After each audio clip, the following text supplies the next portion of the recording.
All right, today we're going to talk about jump boxes and what jump boxes I would not buy and which ones I would buy. The first one I ever bought was the Snap-on. It's a EEJP 600, and you know, I like Snap-on tools. When they're good, they're good. When they're not, well, I don't have a problem saying they're not. And as far as I'm concerned, that's not. It was rated far beyond anything that I had tried to use it for, and it didn't work well. I mean, it did okay for V8 gas engines with low batteries, and anything smaller, V8 diesels, it never performed well. So I got aggravated with that, and it's supposed to be an engine starter. So then I'd heard everybody talk about these JNC 660s and how great they are, and this, that, and the other, and it's supposed to be 660 amps. That one's 600. So I picked one up, and I loved it. This thing worked extremely well for the V8 diesels with the low batteries and smaller. Anything above that, not so well. But consistently a good jump box until it wasn't. It has quit working. You can charge it. It'll show a full charge. Take the battery charger off of it, let it sit. You can hit the test button. It'll show a full charge. You'll put it on something, hook to it, nothing. You get no voltage in here at all. So there's a problem with it. It's not a connection problem. I know that for certain. But it may have just, the battery may have just went bad and we have to replace it. If it's cost effective, we'll go ahead and replace it, because that was a very convenient jump box, and for the weight and its capacity, it worked well. Well, then I bought this one. I was at the Napa truck parts place, and they had them out there for sale, and this is supposed to be a 700 amp. I asked the guy, I said, listen, I've got 2 jump boxes now that claim to do all that, and they've never actually done what I need them to do. Will this do the trucks that I mess with? And the guy's like, oh, I run a service truck, and I use this all the time, and it works extremely well. Well, I'm here to tell you that was a big epic fail and a letdown, because that thing has never worked well. I have trouble jumping my 4-cylinder skid steer with a dead battery, or even a low battery. It doesn't do well. So of all 3 of these, the one I would buy again for light duty is that one, and that was the least expensive. That one was 4 something, this was 4 something, and that was low to mid 100s, I think. So there's $1,000 in jump boxes right there, and the only one I'd ever rebuy again would be that one. But it's not big enough to do the trucks that I need to do.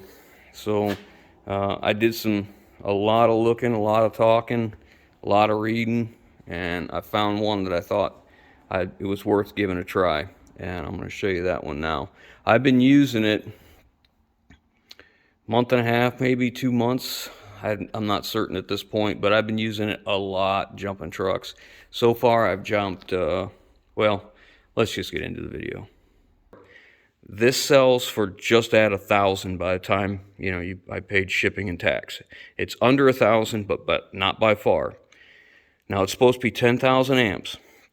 So they show on their own videos from the manufacturer this thing starting 14-liter diesel trucks with dead batteries.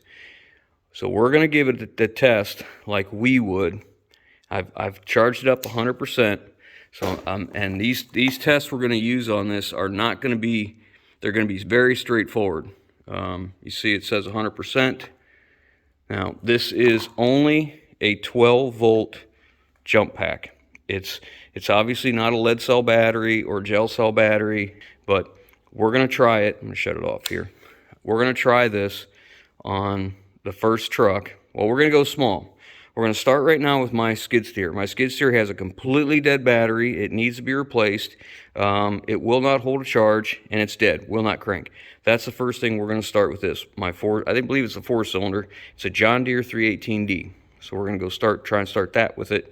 Then we're going to move up from there. All right, so we're at my skid steer, and last night's temperatures were in the high 30s. And this morning, we're probably around 50 degrees right now. So let's see what we got here. Key on. You hear that? The battery's too low that we can't even get a crank. and that's not how the buzzer normally sounds. So now let's get that thing hooked up. I have brought the instructions so we can make sure we do this correctly. It says to hook the cables up, turn the unit on. Actually, it says, I'm doing this backwards, it says to connect the clamps. Oh yeah, connect the clamps, which you should probably do the positive first. It doesn't say that, but it's just good practice, I guess. Okay, then you turn it on. It's doing its flash, green and, okay. It says as soon as you hit a solid green, an LED, cables are active, you may start. You have to try and start this in 45 seconds or the booster times out. So, take me 45 seconds to get my whole self in here. Alright, let's see what we got.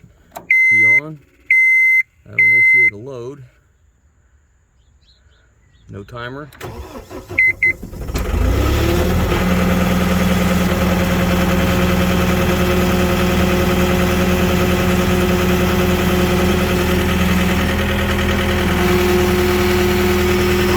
Let this run for a while since it started. I'm going to be using it here in just a minute.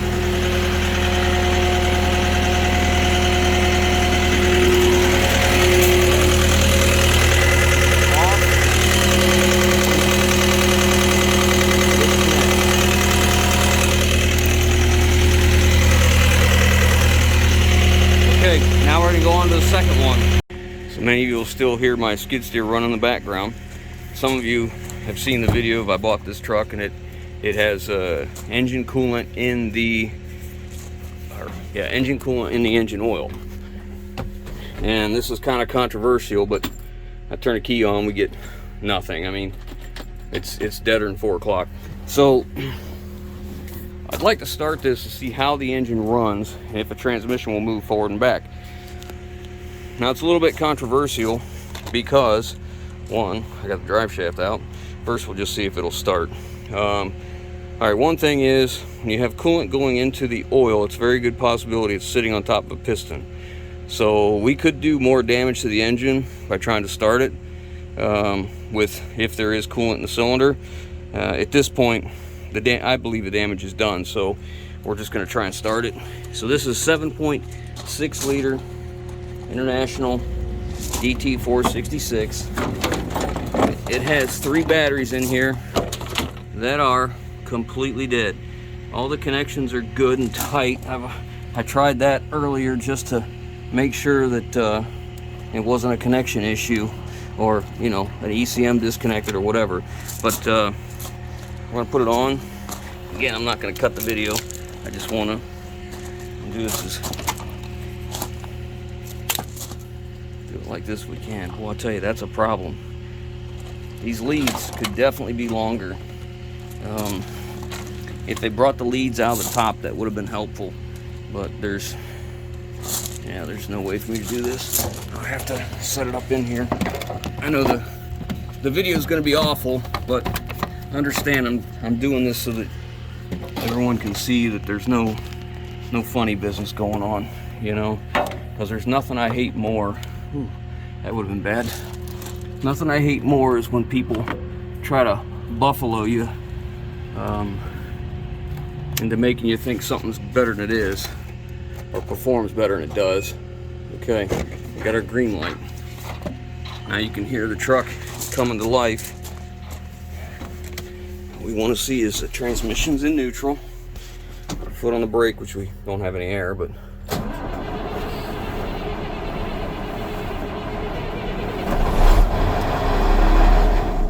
well, I gotta tell you, this is the first jump pack so far that's been able to do at least up to a 7.6. That's not bad. Let's see where we're at on charge.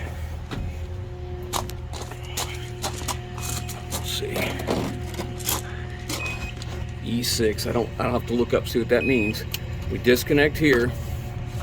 Disconnect both of our cables.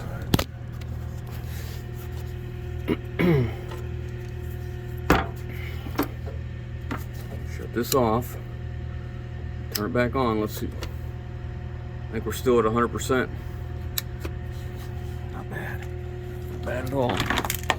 Okay. We're going to keep going with this. I can't keep the video going while I go to the next truck, but you just have to trust me. There's no nonsense going on. The 95 International DT466 dead battery. Only has one battery in here. Yeah, it's dead. Alright, so we're going to use the jump box and see if that'll do it.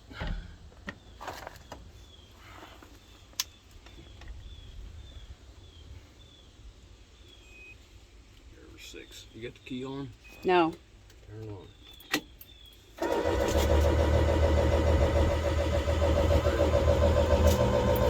Do it.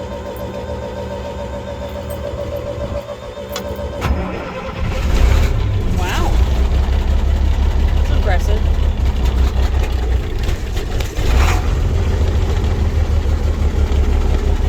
The brake is on, right? Okay. Just make sure.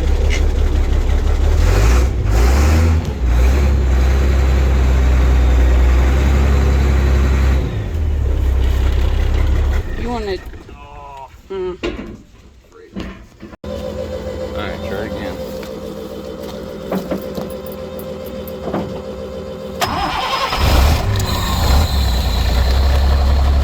You have to let it run a little while. As soon as we took the jump box off, it died, shut off. So, is it charging?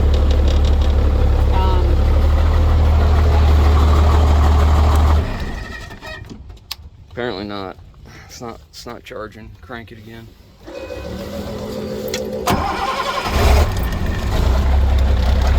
Alright, we'll let it run with this on in a while, see if it'll start charging, hit the battery, will charge up. It's not enough right now to keep the electric solenoid open. Well, we got that one running. Now this one's got low battery. Try it again. Alright, just hold on. This one's a 5.9 Cummins.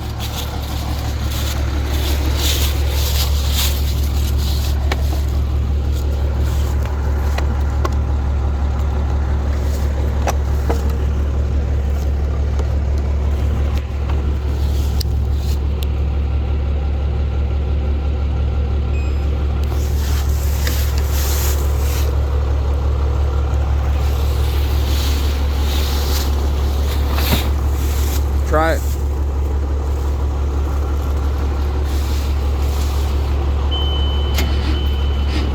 Hold on.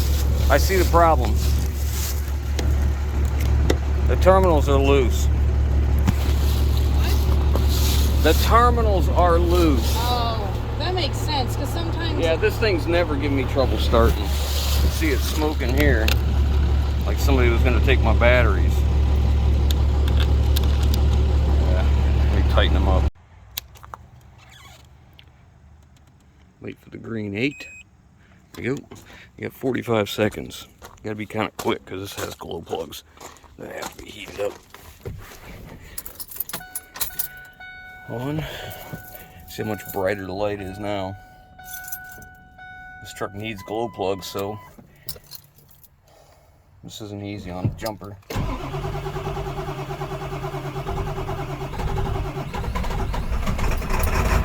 There we go. I need to start this truck. It's always started really well until now, and it is dead. The battery's dead. It won't even crank over. That's it. And I need to move it because I need to get to the one behind it. So I'm gonna use my jump box. Turn that key off. Use that jump box on this and see what we can get on this one. The one behind it, I always leave the batteries disconnected so that those batteries stay up, but I haven't started it in months and months, and of course now the batteries are dead. To wait for the green 8 E6 means it's not taking any voltage. That's not good. Turn the key key on. There we go. Now it's taking it. Let's see what we get.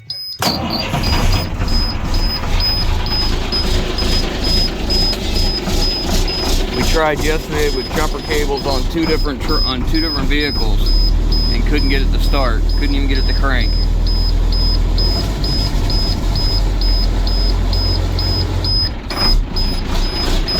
Let that idle a while. Now we'll go to the next one. This is a DT466.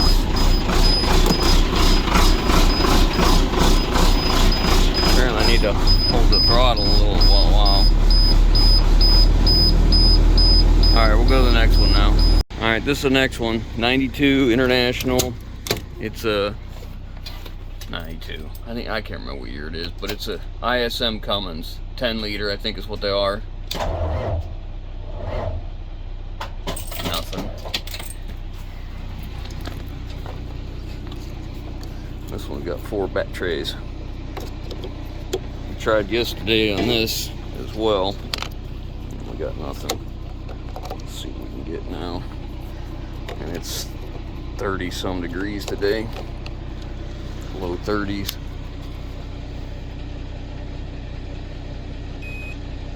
Just ready.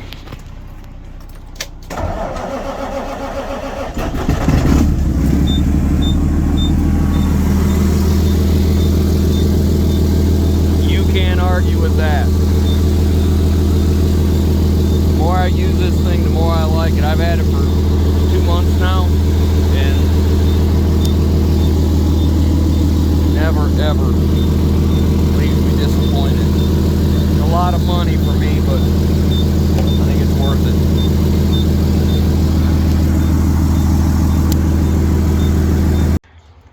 So I guess my final thoughts on this are it works very well. I once I've got used to using it and what all the codes mean and how it's intended to be used, I have not had an engine that it would not start.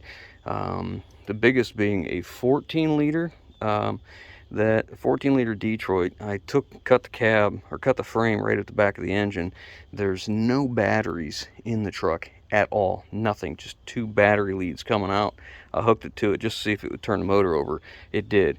It was only on, if I remember right, 70% charge, and it cranked the motor over with absolutely zero batteries in it, and that was an 11 degree, 15 degree day. Didn't crank it over fast or anything like that, but the engine has an internal issue, so that's not surprising. But regardless, the point is, this thing has started everything I've ever tried to start that I needed to start. It took me a little while to get used to what the codes mean, how to operate it, that kind of stuff, but once I did, it's worth its weight in gold to me. A little pricey. You know, we paid full boat for it, no discount, no, you know, send it to me for free, none of that kind of stuff. We paid full price for this. I think it was $983 we paid, and I think it was worth every penny, because the other 3 I have total almost that or more, and all 3 of them together couldn't do it. This is done. So my recommendation is, if you do stuff like we do and you need something to start bigger diesel engines, I would definitely invest in this. I'm very pleased with it. Again, I'll just say the same thing, as these leads could be a little longer. I don't like how they're supposed to store in here. You're supposed to shove them in here, but you can see what we do. We just wrap them around and hook it. And we just jump them 2 trucks, and you can check your battery condition by hooking this here, but you saw me jump those 2 trucks, and we're still at 100%. So as far as I'm concerned, worth the money. Hope you guys enjoyed, and I hope that helps somebody who's in the same predicament we have been in. So hope you enjoyed. We'll catch you on the next one. Just for kicks and giggles, I wanted to see if it would do it with no batteries. And again, it's down to 73%. Check this out.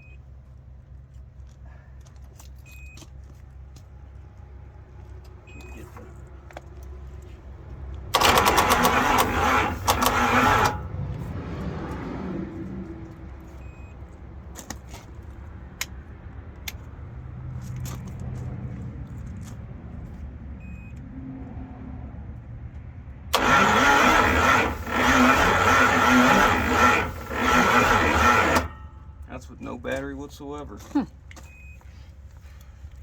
take it. We'll take it. see what our battery charge is now. 73%.